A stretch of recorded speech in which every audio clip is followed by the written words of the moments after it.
अभी चर्चा लगातार है कि फिर एनडीए गठबंधन में आएंगे। यह बात तो सही है कि जहां है वहां नीतीश जी काफी परेशान है, दमघुटन की स्थिति में, इसलिए वहां से निकलना चाहते हैं। नमस्कार दोस्तों, बिहार की राजनीति में अगले 24 घंटे बेहद खास हैं। जी हां, अगले 24 घंटे में तय होने जा रहा है कि अब बिहार में नीतीश कुमार की डील बीजेपी के साथ फाइनल हो गई है और 28 जनवरी को नीतीश कुमार 8वीं बार मुख्यमंत्री पद की शपथ लेने वाले हैं।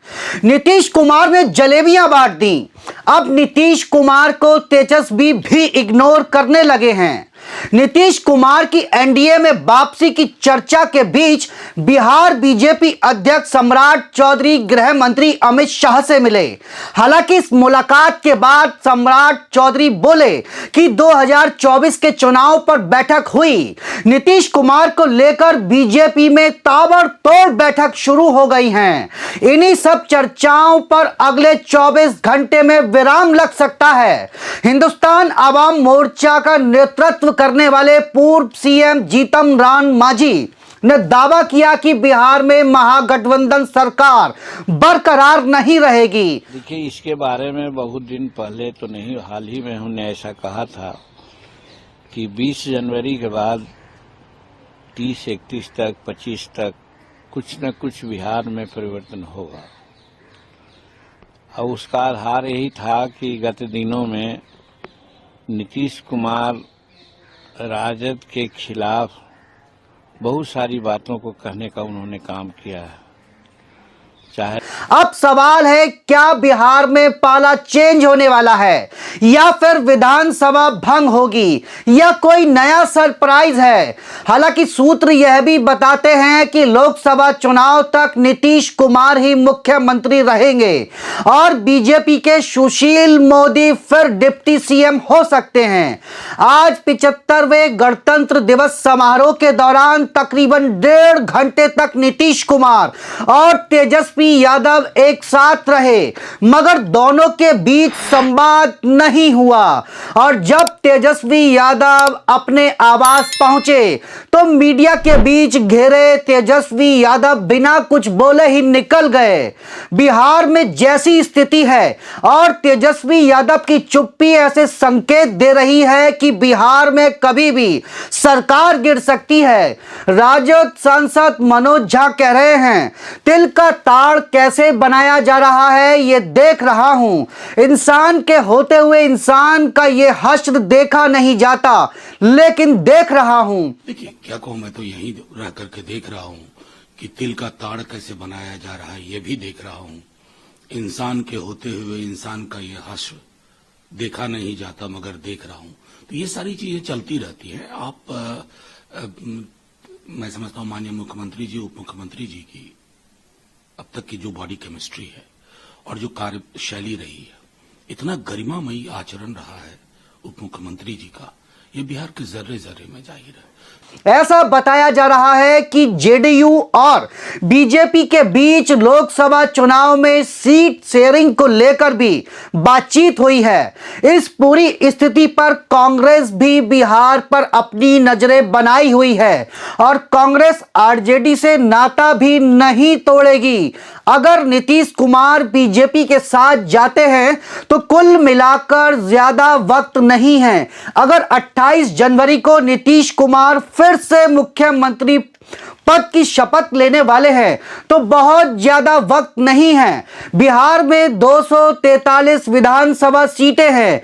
अभी हम बिहार की बात करें तो आरजेडी के पास 79 हैं, जेडीयू के पास 45 हैं, कांग्रेस के पास 19 सीटें हैं, भाकपा माले के पास 12 हैं और भाकपा के पास 2 सीटें हैं। माकपा के पास 2 सीटें हैं, निर्दलीय 1 है और अभी सरकार के जो विपक्ष में हैं बीजेपी के पास 78 सीटें हैं, हम के पास 4 और एआईएमआईएम के पास 1 सीट है, आईएनडी के पास भी 1 सीट है। अगर नीतीश कुमार बीजेपी के साथ जाते हैं तो अभी का मौजूदा विपक्ष यानी बीजेपी मिलाकर नीतीश कुमार के 45 विधायक और और मिलकर के यह आंकड़ा 123 हो जाता है, जो कि जादुई आंकड़ा 122 को पार कर जाता है। और कांग्रेस आरजेडी लेफ्ट के आंकड़े को देखें तो 114 पर यह आंकड़ा पहुंचता है। लेकिन अभी भी बिहार में सबसे बड़ी पार्टी आरजेडी है और तेजस्वी यादव भी सरकार बनाने की जोड़तोड़ में रहेंगे और पार्टी के एक एक विधायक से मिलेंगे। बैठकों का दौर शुरू हो गया है। जैसा कि खबरें आ रही थी कि लल्लन सिंह जो तैयारी कर रहे थे फिर उनको हटाया गया, उस घटनाक्रम से भी इत्तेफाक रखा जा सकता है। जेडीयू से भी कुछ विधायक टूट सकते हैं और सरकार बनाने में शेयरिंग कर सकते हैं और सरकार बना सकते हैं। हालांकि जोड़तोड़ की राजनीति में तेजस्वी से ज्यादा माहिर नीतीश कुमार हैं। अगर इस खबर पर मोहर लग जाती है कि नीतीश कुमार 28 जनवरी को भाजपा के साथ मिलकर फिर से मुख्यमंत्री पद की शपथ लेने वाले हैं और सुशील कुमार मोदी उप मुख्यमंत्री के पद पर शपथ ले सकते हैं। खबर यह भी है कि जो बिहार भारतीय जनता पार्टी इकाई के नेता नाराज थे वह भी अब मान गए हैं कि मुख्यमंत्री पद पर नीतीश कुमार के लिए, और ऐसा भी बताया जा रहा है कि लोकसभा चुनाव की कमान भी नीतीश कुमार के हाथ में रहेगी। अब सवाल यह होता है कि क्या लोकसभा चुनाव में हार या जीत यानी कि नफा और नुकसान के क्या फायदे हो सकते हैं, क्योंकि अगर नीतीश कुमार बीजेपी के साथ जाते हैं तो वोटों में कितना फायदा होगा। हालांकि कितनी सीटों पर चुनाव लड़ेंगे, कितनों पर जीत हासिल होगी, यह दोनों ही अलग अलग बातें हैं, क्योंकि चुनाव लड़ना और जीतना दोनों अलग अलग बात है। अब बीजेपी के साथ आना नीतीश कुमार के फेवर में जाएगा या उनके अगेंस्ट भी जा सकता है, क्योंकि जब पहले बीजेपी को छोड़कर महागठबंधन के साथ नीतीश कुमार आए थे तो यही कहा गया था कि नीतीश कुमार बार बार पलट जाते हैं, लोग उन्हें पलटू राम तक कहने लगे थे। अब फिर से वह महागठबंधन छोड़कर उस पार्टी में जा रहे हैं जिस पार्टी के लोग उनके लिए तमाम बातें कहते थे, और पार्टी छोड़ते वक्त भी खुद नीतीश कुमार ने तमाम न जाने क्या क्या बातें कही थी। अब सारी बातें जनता देख रही है, लगातार बिहार की जनता देख रही है कि राजनीति में क्या हो रहा है।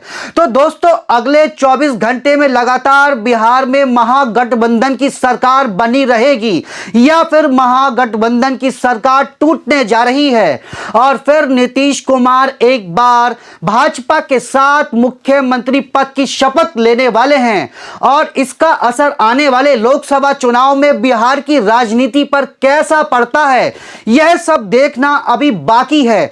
ऐसी ही खबरों में बने रहने के लिए चैनल को सब्सक्राइब करें और बेल आइकन दबाना ना भूलें, और मुझे मनीष शर्मा को दीजिए इजाजत। नमस्कार, जय हिंद, जय भारत।